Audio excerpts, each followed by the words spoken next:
The knower and the known are added by the mind. It is in the nature of the mind to create a subject-object duality where there is none. If you listen carefully, Nisargadatta makes three important points here.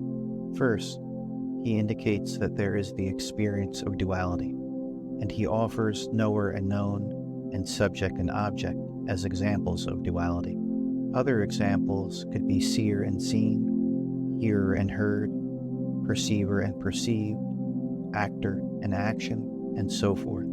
Second, Nisargadatta tells us where duality comes from. He says that it is created by the mind and added or superimposed onto experience. Lastly, he says that, in reality, there is no duality.